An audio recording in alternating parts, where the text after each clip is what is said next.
Bueno, continuando con nuestros libros de Julio Verne, estamos con la obra de La Vuelta al Mundo en 80 días.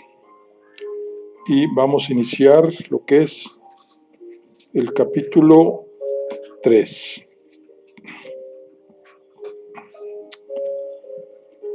Que se llama el capítulo 3, donde se entabla una conversación que podría costar muy cara a Phileas Fogg.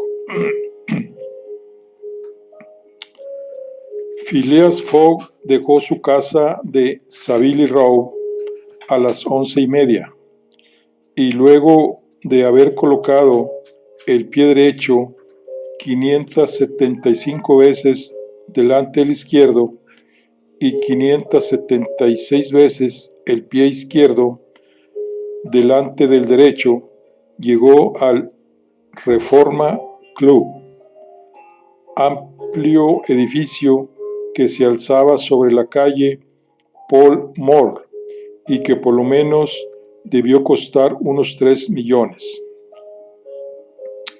Phileas Fogg pasó de inmediato al comedor, cuyas 9 ventanas daban a un jardín poblado por árboles de hojas doradas por el otoño. Se sentó en la mesa de costumbre que estaba dispuesta para él. Su almuerzo se componía de una pequeña entrada, pescado cocido en salsa de finas hierbas como primer plato, un filete roast beef rojo escarlata, acompañado de condimentos y hongos silvestres, tarta de riubarbo y grosellas verdes, una rebanada de queso Chester, todo regado con varias tazas de ese excelente té, especialmente cosechado para el servicio del Club Reforma. A las 12:47 de la mañana, el caballero se levantó y se dirigió al gran salón. Suntuoso aposento, adornado con pinturas ricamente enmarcadas. Ahí, un criado le entregó un ejemplar del Times con las páginas intonsas, y Phileas Fogg se entregó a la laboriosa tarea de cortar las orillas con mano segura, que demostraba la gran habilidad que tenía para realzar dicho acto.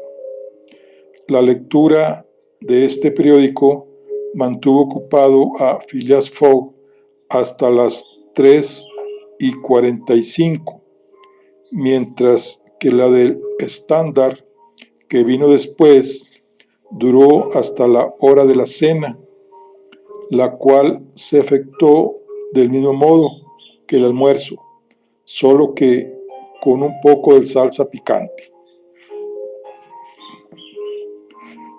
A las 6:20, el caballero volvió a aparecer en el gran salón y se me vio en la lectura del Morning Chronicle.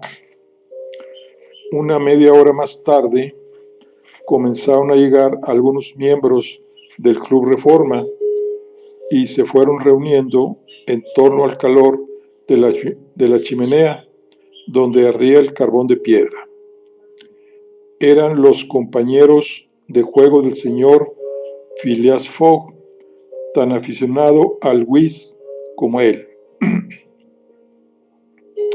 El ingeniero Andrés Stuart, los banqueros John Sullivan y Samuel Falletín, el fabricante de cerveza Tomás Flanagan y Gautier Ralph, uno de los administradores del Banco de Inglaterra, personajes, todos ellos ricos y respetados en el club, que contaban entre sus miembros con grandes eminencias de la industria y de las finanzas. Y bien, Ralph, preguntó Tomás Flanagan, ¿en qué va el asunto del robo? Pues al parecer el banco perderá su dinero, respondió Andrés Stuart. Yo espero que no, dijo Gautier Ralph. Ojalá logren atrapar al ladrón.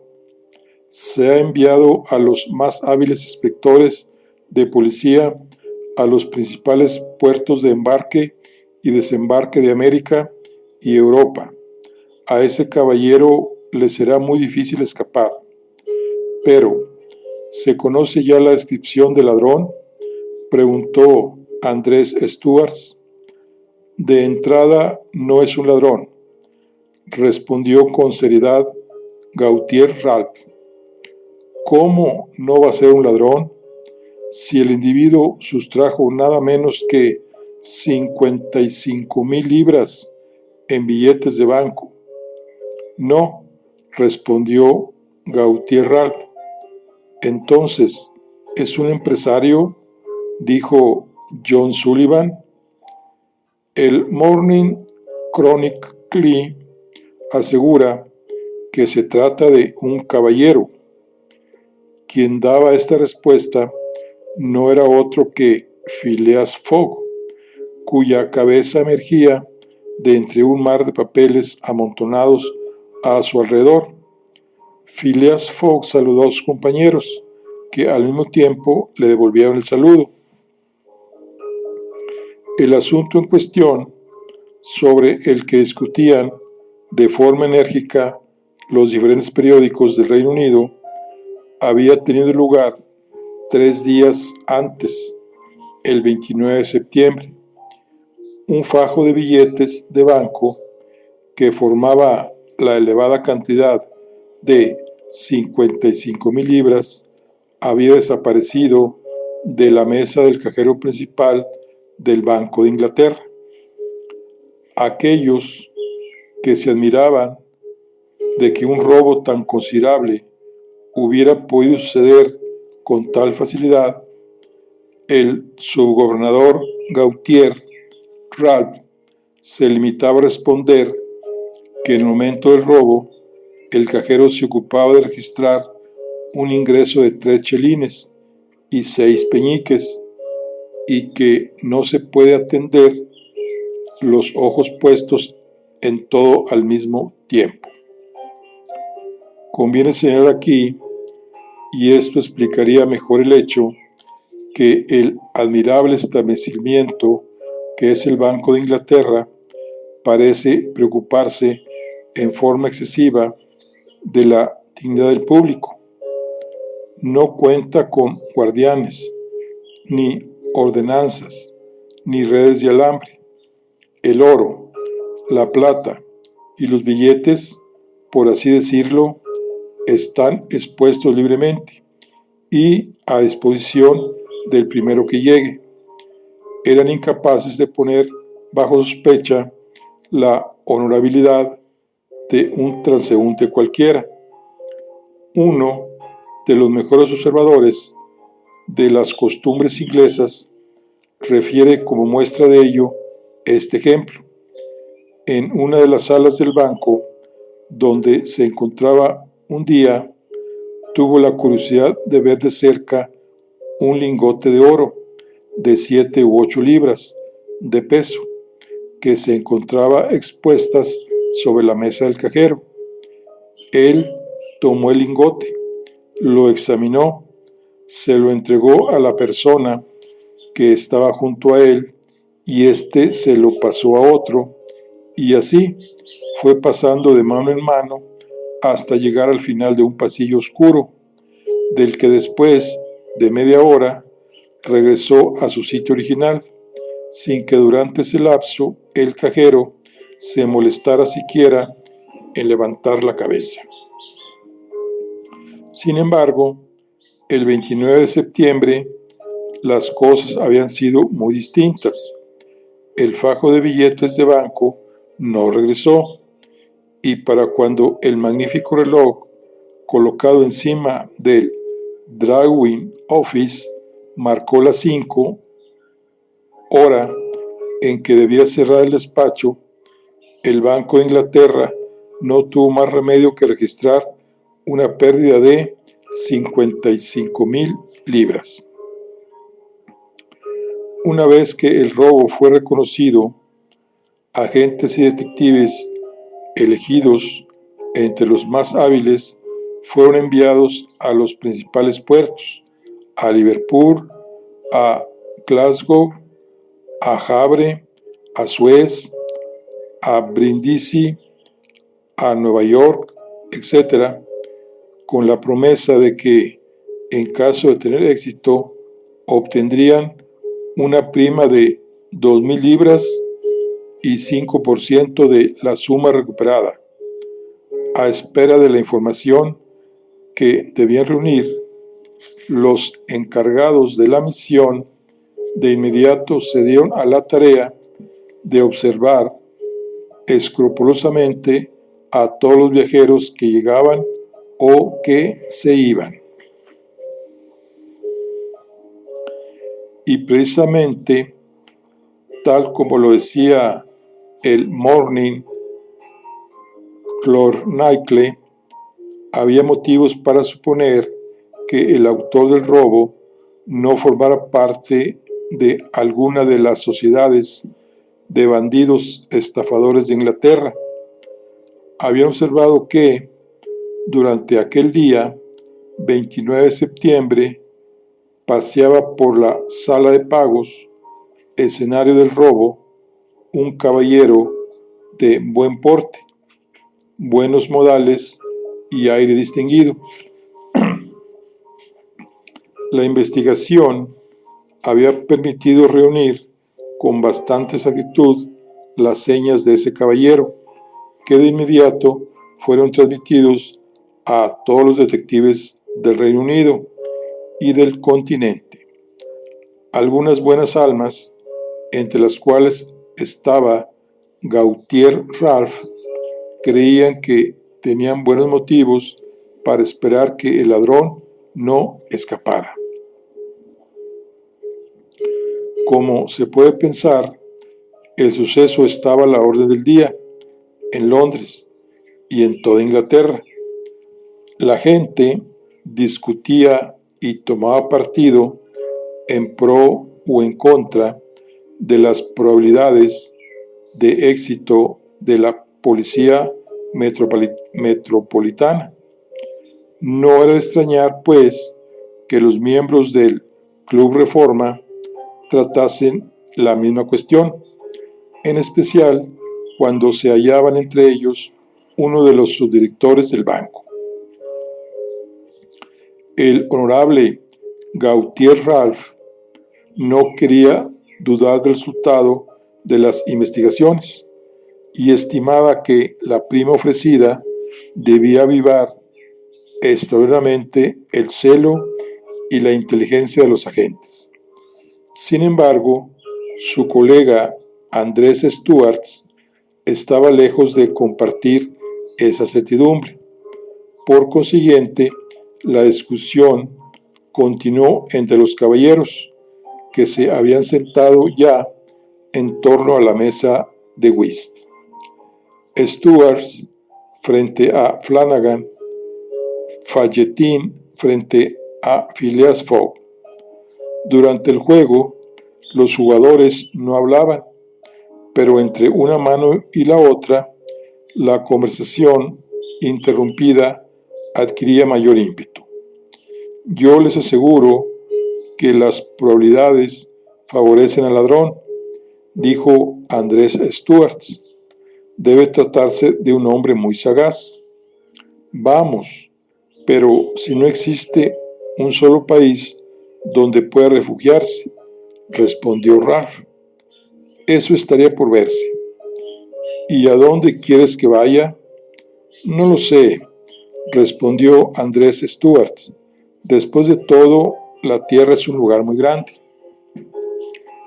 Antes lo era, dijo a media voz Phileas Fogg, luego de lo cual presentó el mazo de cartas a Tomás Flanagan.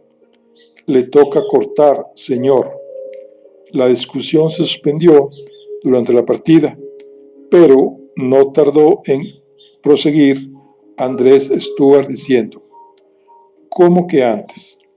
¿Acaso la tierra se redujo por arte de magia? Sin duda, respondió Gautier Ralph. Yo comparto la opinión del señor Fogg. La tierra ha disminuido, puesto que ahora se puede recorrer 10 veces más rápido que hace 100 años. Y esto es lo que, en el caso que nos ocupa, permitirá que la pesquisa sea más rápida. Y es también por eso que será más fácil la huida del ladrón. Le toca a usted, señor Stuarts, dijo Phileas Fogg, pero el incrédulo Stuarts no estaba convencido y dijo al final de la partida: debemos reconocer, señor Ralph, que encontró una manera simpática de decir que la Tierra se ha reducido. Por lo visto, ahora se le puede dar la vuelta entera en solo 3 meses.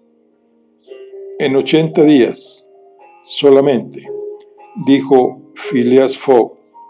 En efecto, señores, añadió John Sullivan, 80 días, desde que la ruta entre Rotal y Halifax fuera abierta por el Great Indian Peninsular Railway.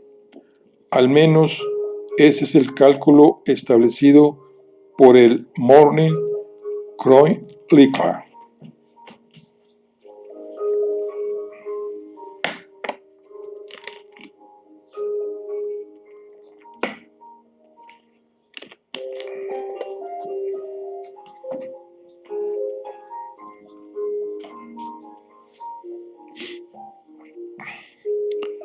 De Londres a Suez, a través del monte Cenis y Brindisi, ferrocarril y barco de vapor, 7 días.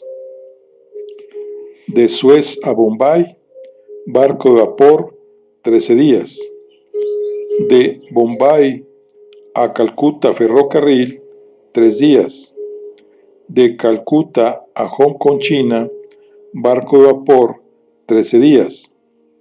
De Hong Kong a Yokohama, Japón, barco de vapor, 6 días. De Yokohama a San Francisco, barco de vapor, 22 días.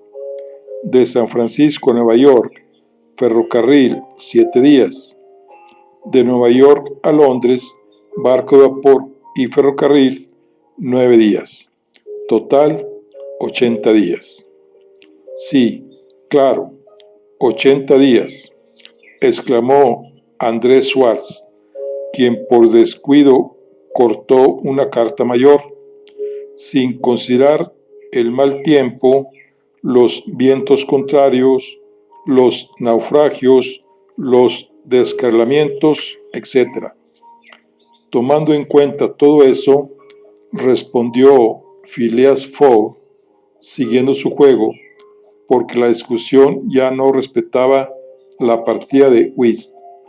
Incluso si los indios o los hindúes quitan las vías, exclamó Andrés Stuart, si detienen los trenes, saquean los vagones y arrancan el cuero cabelludo a los viajeros, contando con todo, respondió Phileas Fogg y añadió, tendiendo su juego sobre la mesa, 2 cartas maestras.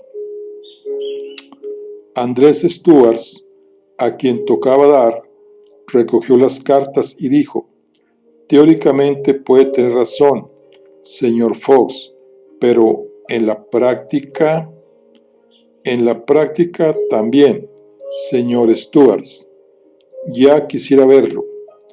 Solo depende de usted. Partamos juntos. El cielo me libre, exclamó Stuart, con una carcajada, pero bien podría apostar 4,000 libras a que un viaje como ese, hecho en tales condiciones, es imposible. Al contrario, es muy posible, respondió el señor Fox. Muy bien, pues hágalo entonces. ¿La vuelta al mundo en 80 días? Sí. Yo no le veo inconveniente. ¿Cuándo? Ahora mismo. Es una verdadera locura, rió Andrés Stuart, pero ya empezaba a sentirse ofendido ante la insistencia de su compañero de juego. Tomen, mejor sigamos jugando. Entonces hágalo de nuevo, respondió Phileas Fogg, porque repartió mal. Andrés Stuart recogió las cartas con manos febriles, las apoyó sobre la mesa y dijo: Muy bien, acepto, señor Fox. Apuesto 4,000 libras. Tranquilo, mi querido Stuart, dijo Fallentin. No hablamos en serio. Acepto, dijo Fogg, y se volvió luego hacia sus compañeros. Tengo 20,000 libras en casa de los hermanos Baring. Las arriesgo de buena gana. 20,000 libras, exclamó John Sullivan.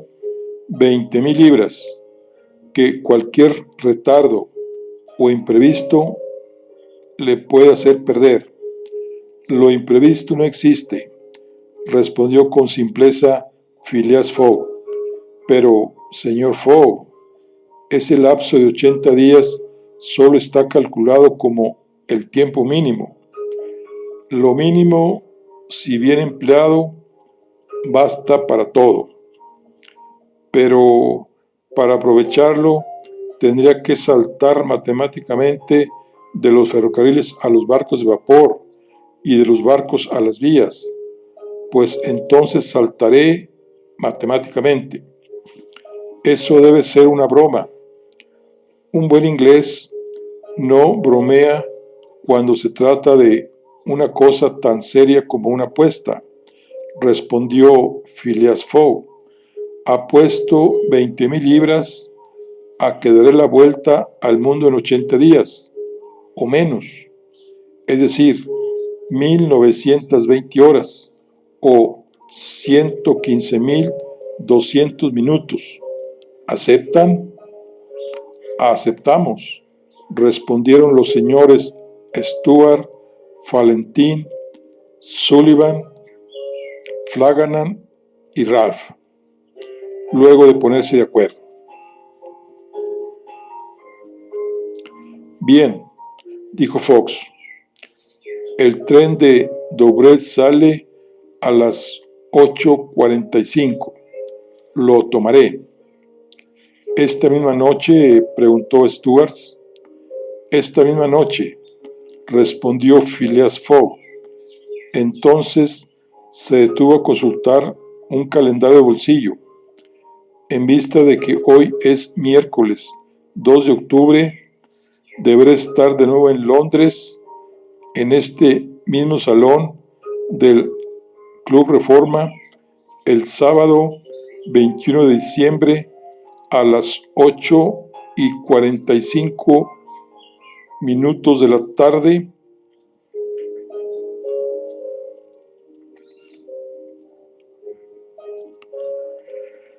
De no ser así, las 20,000 libras depositadas actualmente en casa de los hermanos Baring les pertenecen de hecho y de derecho, señores. He aquí un cheque por esa cantidad. Se levantó el acta de la apuesta y fue firmada por los 6 interesados. Phileas Fogg permaneció sereno. Ciertamente no había apostado para obtener esa suma, y no había comprometido las 20,000 libras, mitad de toda su fortuna, puesto que sabía que tendría que gastar la otra mitad para llevar a cabo el difícil, por no decir inejecutable proyecto. En cuanto a sus adversarios, parecían turbados, no por el valor de la apuesta, sino porque sentían una suerte de escrúpulo por luchar en esas condiciones. Sonaron las 7. Le propusieron al señor Fogg suspender el juego de whist a fin de que tuviera oportunidad de hacer sus preparativos para el viaje. Yo siempre estoy preparado, respondió el impasible caballero, y repartió las cartas. Vuelvo a diamantes. Le toca salir, señor Stuarts.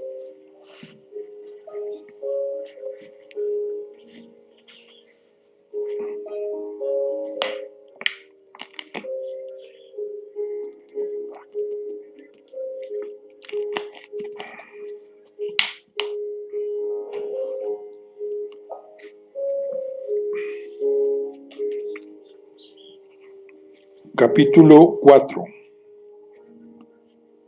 donde Phileas Fogg deja estupefacto a su empleado doméstico Passepartout. A las 7:25, Phileas Fogg, después de haber ganado una veintena de guineas en el whist, se despidió de sus honorables colegas y abandonó el Club Reforma. A las 7:50 abrió la puerta de su casa y entró en ella. Passepartout, quien había estudiado el programa de forma concienzuda, se sorprendió al descubrir que el señor Fogg incumplía con la exactitud del mismo al acudir a tan inusitada hora. Según la nota, el inquilino de Savile Row no debía volver sino hasta la medianoche. Phileas Fogg primero subió a su cuarto y luego lo llamó. Passepartout no respondió. No creyó que el llamado pudiera estar destinado a él. No era hora todavía. Passepartout volvió a llamar al señor Fogg sin alzar la voz más que la vez anterior. Passepartout se presentó. Es la segunda vez que lo llamo, dijo el señor Fogg. Pero todavía no es medianoche, respondió Passepartout con su reloj en la mano. Lo sé, y no voy a reprochárselo. Partimos dentro de 10 minutos para Douvres y Calais. Un gesto de extrañeza atravesó el rostro redondo del francés. Era evidente que había oído mal. ¿El señor va a viajar?, preguntó. Así es, respondió Phileas Fogg. Vamos a dar la vuelta al mundo. Passepartout abrió los ojos excesivamente, los párpados y las cejas en lo alto, los brazos caídos, el cuerpo abatido. Parecía mostrar a un tiempo todos los síntomas de asombro llevados hasta el estupor. La vuelta al mundo, murmuró. En 80 días, respondió el señor Fogg, así que no tenemos un momento que perder. Pero, ¿y las maletas?, dijo Passepartout, balanceando la cabeza de manera inconsciente de un lado a otro. No hay maletas, solo llevaremos un bolso de viaje con 2 camisas de lana y 3 pares de medias. Usted llevará lo mismo. Ya compraremos en el camino lo que haga falta. Haga favor de bajar mi gabán y mi manta de viaje. Lleve un buen par de zapatos. De aquí en adelante tendremos que caminar bastante. Vamos. Passepartout hubiera querido responder, pero no pudo. Salió del dormitorio del señor Fox, subió al suyo, se dejó caer en una silla y, empleando una frase muy común en su país, dijo para sí: «Ah, esta sí que es buena. Y yo que quería estar tranquilo». Y maquinalmente hizo los preparativos para la partida, la vuelta al mundo en 80 días. ¿Acaso su amo estaba loco? No. ¿Acaso sería una broma? Si se trataba de ir a Dobrez, está bien. A Calais, de acuerdo. Después de todo, no le caería mal a este buen muchacho que no había pisado el suelo de su patria en 5 años.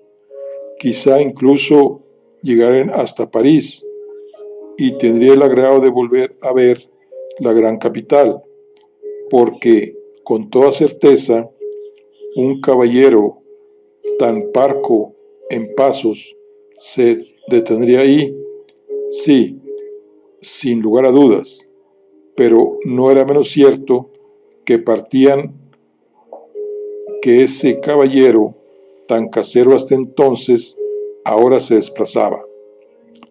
Al punto de las 8, Passepartout había preparado el modesto bolso de viaje con su ropa y la de su amo, luego de lo cual, con ánimo todavía perturbado, salió del cuarto, cerró cuidadosamente la puerta y fue a reunirse con el señor Fox.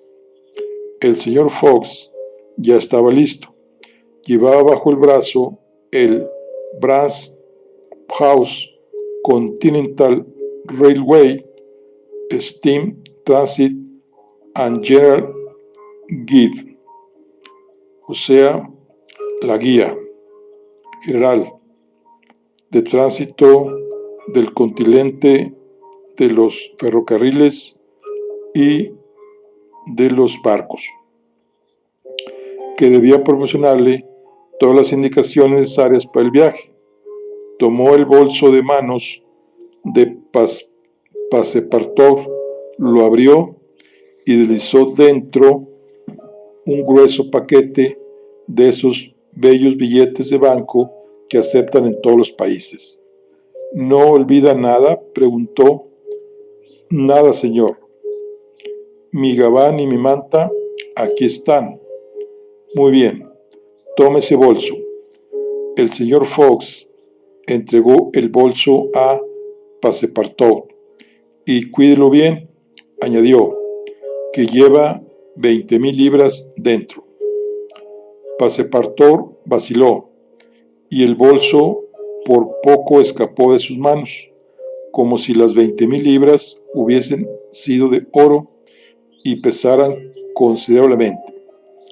Amo y sirviente bajaron y cerraron con doble vuelta la puerta de la calle. Había una estación de automóviles al final de la calle Saville-Row.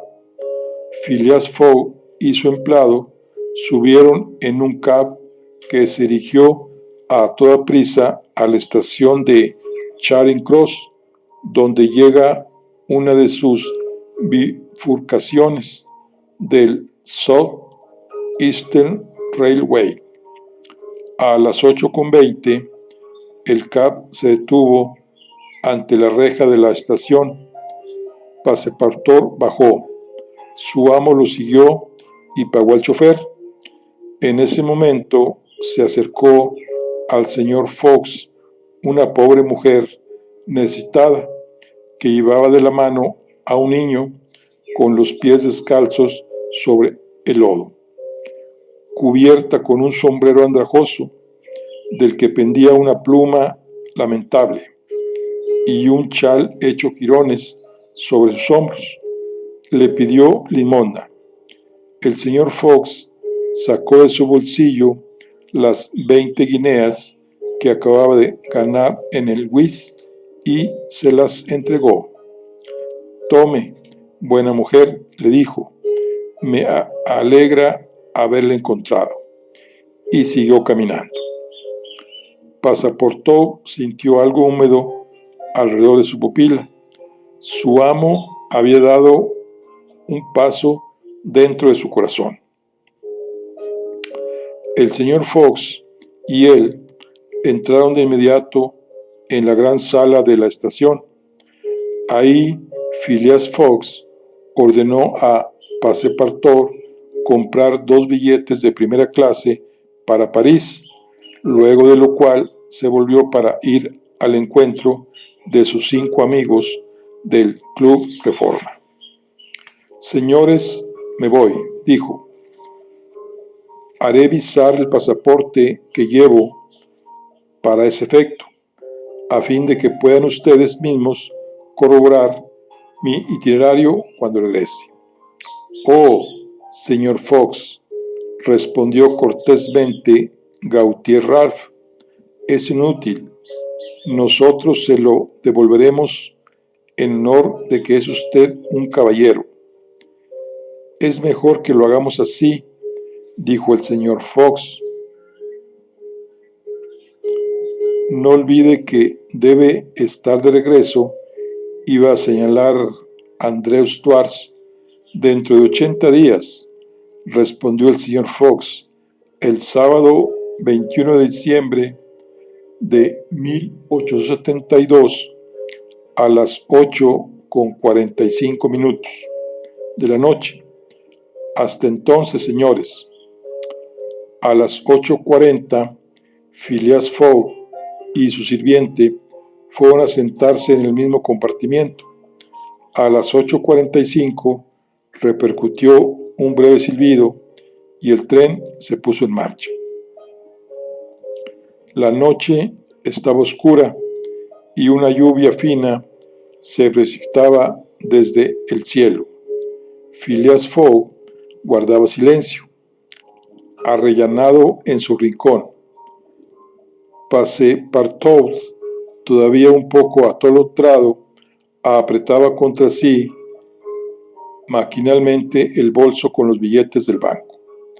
Sin embargo, el tren no había pasado todavía de Sydenham cuando de pronto Passepartout soltó con un breve grito de desgracia. «¿Qué es lo que pasa?», preguntó el señor Fox. Es que en mi prisa, entre tantos apuros, olvidé». «¿Qué cosa?». «Apagar la lámpara de gas de mi cuarto». «Bueno, muchacho», respondió el señor Fox con tono frío, «entonces seguirá ardiendo a costa suya».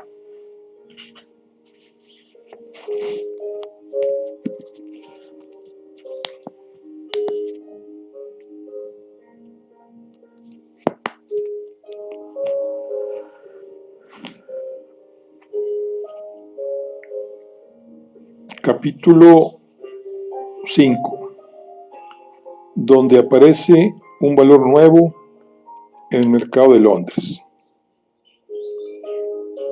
Al dejar atrás la ciudad de Londres, Phileas Fogg no sospechaba, ni por asomo, el gran alboroto que provocaría su partida. La noticia de la apuesta se extendió primero en el Club Reforma y produjo verdadera emoción entre los miembros de tan honorable círculo. La emoción pasó del club a los periódicos por medio de los reporteros y de los periódicos al público londinense y de todo el Reino Unido. Este asunto de dar la vuelta al mundo fue comentado, discutido, examinado con la misma pasión y el mismo ardor que si se tratara de un nuevo negocio, del Alabama. Unos tomaron partido por Phileas Fogg, otros, que pronto formaron una mayoría considerable se pronunciaron en su contra. Dar vuelta al mundo en ese mínimo de tiempo con los actuales medios de comunicación, de otro modo que no fuera de forma hipotética y sobre el papel, era no solo imposible, sino insensato. El Times, el Standard, el Evening Star, el Morning Chronicle y otra veintena de periódicos de mayor circulación se declararon contra el señor Fox. Solamente el Daily Telegraph lo defendió, aunque con cierta mesura. A Phileas Fogg se le trató en general como un maniático, un loco, y sus colegas del Club Reforma fueron reprobados por haber aceptado una apuesta que acusaba la clara debilidad de facultades mentales de su autor. Se publicaron varios artículos acerca del tema, algunos extremadamente apasionados, aunque lógicos. Ya es bien conocido el interés que da en Inglaterra a todo lo que tiene que ver con la geografía, de modo que no había un solo lector de la clase que fuese que no devorara las columnas consagradas al caso de Phileas Fogg.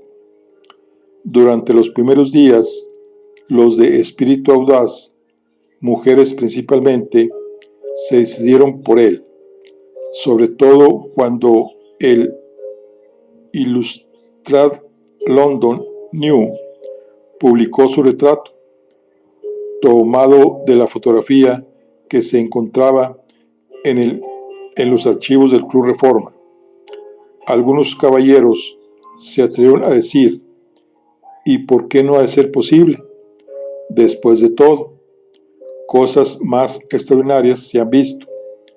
Estos eran sobre todo los lectores del Daily Telegraph, pero pronto se advirtió que incluso este mismo periódico empezó a amainar en su favor. En efecto, un extenso artículo que apareció el 7 de octubre en el Boletín de la Real Sociedad de Geografía trató la cuestión desde todos los aspectos posibles y demostró que era evidente la locura de la empresa. A decir de este artículo, el viajero tenía todo en su contra: obstáculos humanos y obstáculos de la naturaleza. Para que un proyecto así fuera exitoso, era necesario ejercer una concordancia milagrosa en los horarios de llegada y de salida, concordancia que ni existía ni podía llegar a existir. En rigor, tan solo en Europa, donde las distancias son relativamente cortas, se puede contar con que los trenes llegarán a una hora fija, pero cuando se trata de un tren que tarda 3 días en atravesar la India, o de uno que tarda 7 en cruzar los Estados Unidos, ¿se podría confiar en esa exactitud?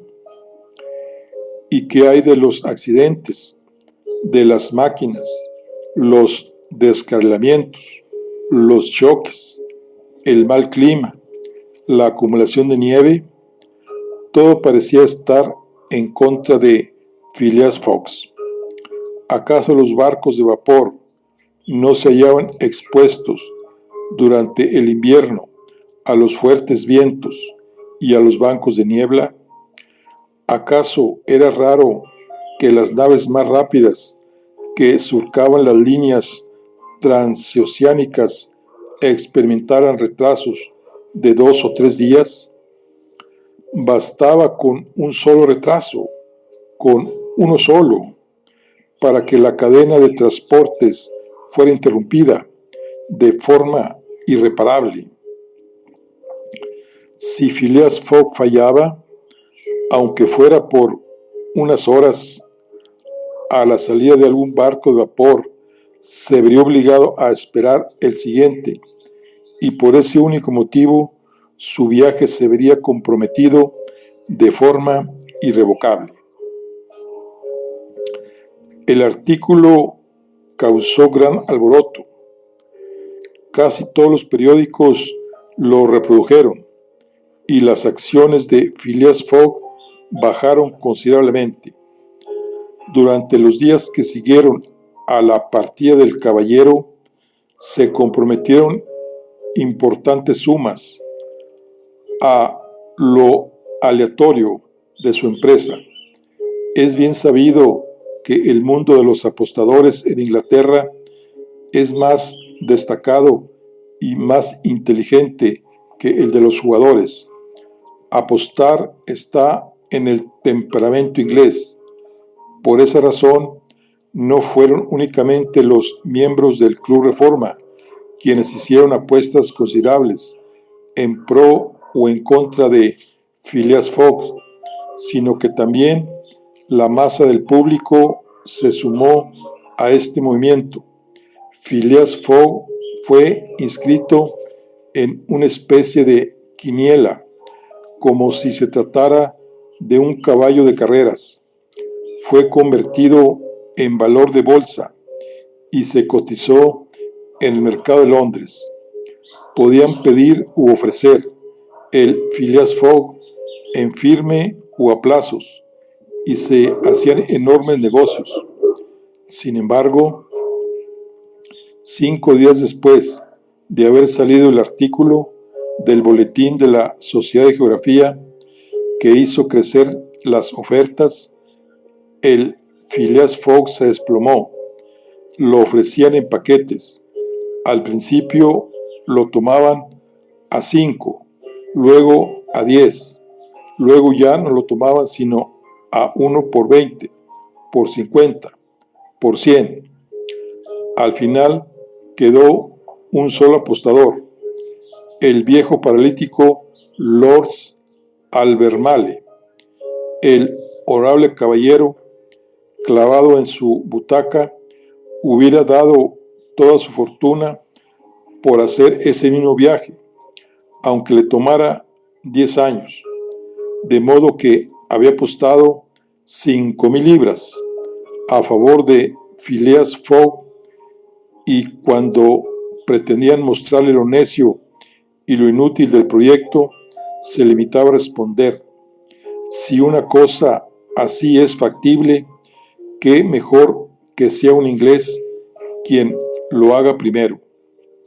Mientras tanto, los partidarios de Phileas Fogg se iban haciendo cada vez menos. Todo el mundo, y no sin razón, se puso en su contra.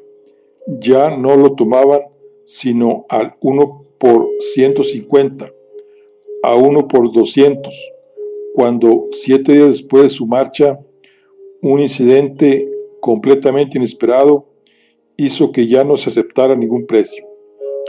Sucede que durante aquel día, a las 9 de la noche, el director de la Policía Metropolitana había recibido un mensaje telegráfico que decía de la siguiente manera: Suez a Londres. Rowan, director Policía de Administración Central, Scotland Yard. Sigo al ladrón del banco Phileas Fogg. Envíen sin tardanza orden de aprehensión a Bombay, India inglesa. Detective Fix. En efecto, el efecto del mensaje fue inmediato. El honorable caballero desapareció para dejar sitio únicamente al ladrón de billetes de banco. Examinaron la fotografía que se encontraba en los archivos del Club Reforma, junto con la de sus colegas. Reproducía rasgo por rasgo al hombre cuyas señas habían sido determinadas en el expediente de investigación. Todo el mundo recordó la misteriosa existencia de Phileas Fogg, su aislamiento, su partida repentina, y a todos les pareció evidente que aquel viaje alrededor del mundo, sustentado en una apuesta insensata, no tenía otro objetivo que el de despistar a los agentes de la policía inglesa.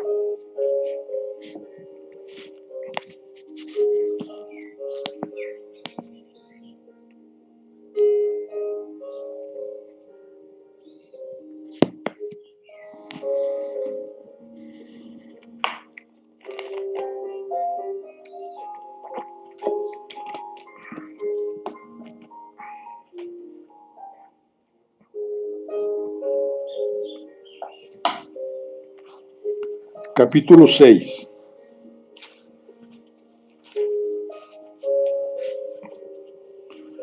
Donde el agente Fix muestra una inquietud bien fundada. Estas son las circunstancias en las que fue enviado este mensaje concerniente al señor Phileas Fogg. El miércoles 9 de octubre esperaban que llegara a Suez al punto de las 11 de la mañana. El Banco Mongolia de la Compañía Peninsular y Oriental, un barco de vapor cuya hélice y entrapuente estaban hechos de hierro, que desplazaban 2.800 toneladas y poseía una fuerza nominal de 500 caballos. El Mongolia viajaba con regularidad de Brindisi a Bombay por el canal de Suez. Era uno de los barcos más veloces de la compañía y sobrepasaba siempre la velocidad reglamentaria de 10 millas por hora entre Brindisi y Suez y de 9 millas 53 centésimas entre Suez y Bombay. Aguardaban la llegada del Mongolia dos hombres que se paseaban por el muelle, entre la multitud de indígenas y extranjeros que afluían a aquella ciudad, antaño apenas una aldea, a la cual la grandiosa obra del señor Lesseps le aseguró un porvenir considerable. De aquellos dos hombres, uno era el agente consular del Reino Unido, establecido en Suez, quien, a pesar de los nefastos pronósticos del gobierno británico y de las siniestras predicciones del ingeniero Stephenson, veía llegar todos los días navíos ingleses que atravesaban el canal, reduciendo a la mitad el antiguo camino de Inglaterra a las Indias por el Cabo de la Buena Esperanza. El otro era un hombre menudo, flaco y nervioso, de aspecto bastante inteligente, que, con mucha persistencia, los músculos supraciliares, a través de sus largas pestañas, brillaba una mirada viva, cuyo ardor sabía amortiguar a voluntad. En ese momento demostraba ciertas señales de impaciencia. Iba y venía de un lado para otro, incapaz de estarse quieto. Su nombre era Fix, y era uno de los detectives o agentes de policía inglesa que habían sido enviados a los diferentes puertos después del robo cometido en el Banco de Inglaterra. El tal Fix debía, pues, vigilar con el mayor cuidado a todos los viajeros que tomaran el camino de Suez, y si uno de ellos le parecía sospechoso, debía seguirlo a la espera de la orden de aprehensión. Precisamente 2 días antes, Fix había recibido del director de la Policía Metropolitana las señas del presunto autor del robo, es decir, de aquel personaje distinguido y de buen porte que habían visto en la sala de pagos del banco. Era evidente que el detective se sentía muy excitado por la fuerte suma prometida en caso de tener éxito, de modo que aguardaba la llegada del Mongolia con una impaciencia fácil de comprender. ¿Y dice usted, señor cónsul, preguntó por 10ª vez, que el buque no puede tardar? No, señor Fix, respondió el cónsul. Lo vieron ayer a la altura de Port Said y los 160 kilómetros del canal no son nada para un andador como es. Le repito que el Mongolia ha ganado siempre la prima de 25 libras que el gobierno concede cada que un navío adelanta 24 horas el tiempo reglamentario de su llegada. ¿Ese barco viene directamente de Brindisi?, preguntó Fox. Así es, viene directo de Brindisi, donde toma el correo de las Indias. De ahí salió el sábado a las 5 de la tarde. Tenga paciencia, no puede tardar en llegar. Lo que no puedo imaginarme es cómo, por las señas que recibió, logrará reconocer al hombre que desea prender, si es que se encuentra a bordo del Mongolia. Señor cónsul, respondió Fix, a ese tipo de gente la sentimos más que reconocerla. Es olfato lo que hay que tener, un sentido especial nuestro en el que se suman los sonidos, la vista y los olores. Ya he arrestado a lo largo de mi vida a más de uno de esos caballeros. Basta con que mi ladrón esté a bordo y yo le aseguro que no se me irá de las manos. Ojalá que así sea, señor Fix, ya que se trata de un robo importante, un robo fenomenal, respondió el agente, lleno de entusiasmo. 55,000 libras.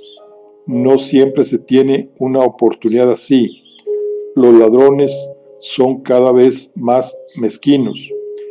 El linaje de los Shepherds se marchita. Ahora se hacen ahorcar por unos cuantos chelines.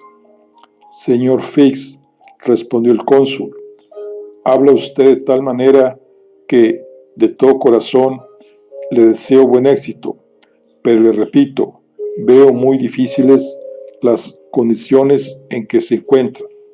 Sabe bien por las señas que ha recibido que ese ladrón es exactamente igual a un hombre honesto.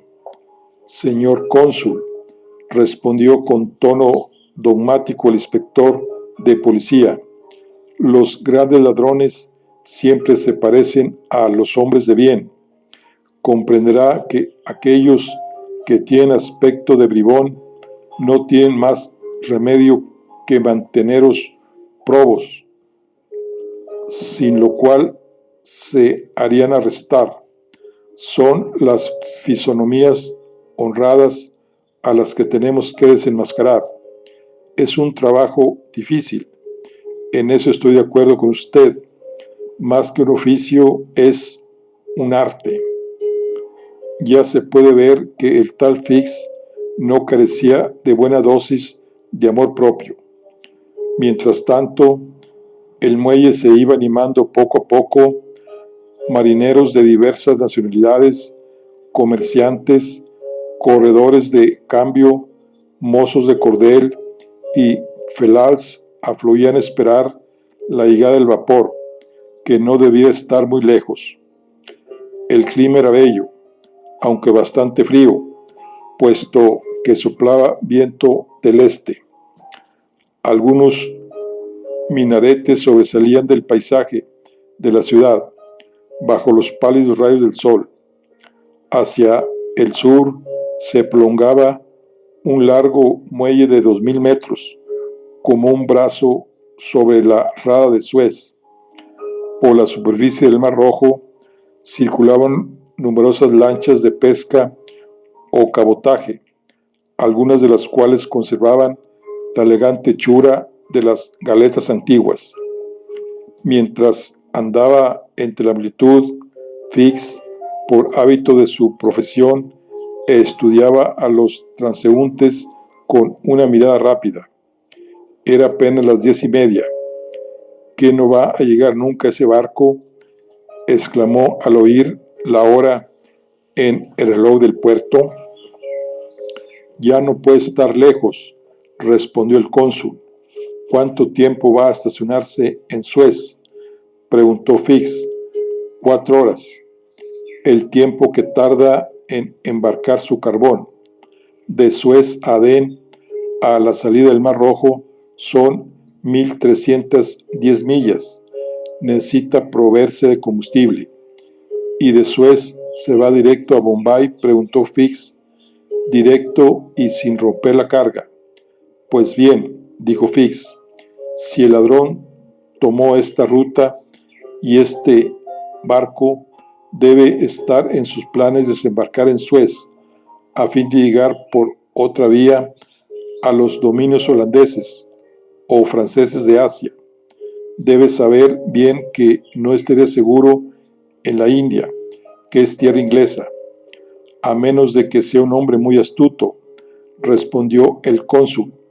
Ya se sabe que un criminal inglés siempre estará mejor escondido en Londres que en el extranjero. Con esta reflexión, que dio mucho que pensar a la gente, el cónsul regresó a su oficina, situada a poca distancia de ahí. El inspector de policía se quedó solo, presa de una impaciencia nerviosa y con el extraño presentimiento de que su objetivo debía encontrarse a bordo del Mongolia. Era verdad que, si el ladrón había salido de Inglaterra con intención de llegar al Nuevo Mundo, la ruta de las Indias, menos vigilada o más difícil de vigilar que el Atlántico, hubiera sido una mejor opción. Fix no pasó mucho tiempo entregado a esta idea.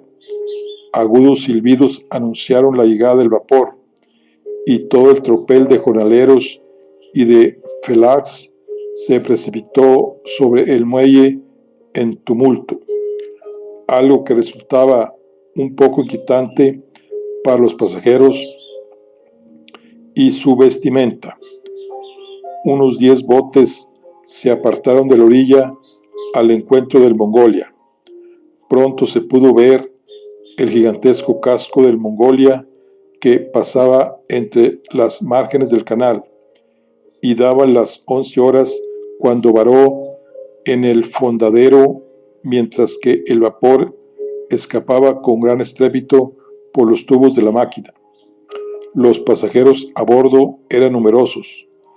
Algunos se quedaron en la cubierta, contemplando el pintoresco panorama de la ciudad, pero la mayoría desembarcaron en los botes que se acercaron al Mongolia.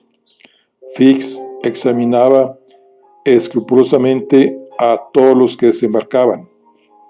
Uno de ellos se le acercó en ese momento, después de haber rechazado vigorosamente a los felás que lo asediaban con sus ofertas de servicio, y le preguntó con mucha cortesía si podía indicarle dónde se encontraba la oficina del agente consular inglés. Al mismo tiempo, este pasajero presentó el pasaporte sobre el cual deseaba, sin lugar a dudas, que se colocara el visado británico. De forma instintiva, Fix tomó el pasaporte y le dio un rápido vistazo. Leyó la ficha de datos. Casi se le escapa un gesto involuntario. El papel temblaba en su mano. Las señas que constaban en el pasaporte eran idénticas a aquellas que había recibido del director de la Policía Metropolitana. ¿Este pasaporte es suyo?, preguntó Fix al pasajero. No, es el pasaporte de mi amo. Y su amo se quedó a bordo. Pero, repuso el agente, debe presentarse él en persona en la oficina del cónsul, a fin de hacer constatar su identidad. ¿Qué? ¿Y eso es absolutamente necesario? indispensable. ¿Y dónde queda la oficina? Ahí, en la esquina de la plaza, respondió el inspector, indicando una casa que quedaba a unos 200 pasos. Entonces iré a buscar a mi amo, a quien por cierto no le dará mucho gusto esta molestia. Después de esto, el pasajero saludó a Fix y regresó a bordo del barco de vapor. Bueno, aquí concluimos la charla del día de hoy. Recuerden, estamos con Julio Verne en el libro de La Vuelta al Mundo en 80 días. Nos vemos en la próxima. Hasta luego.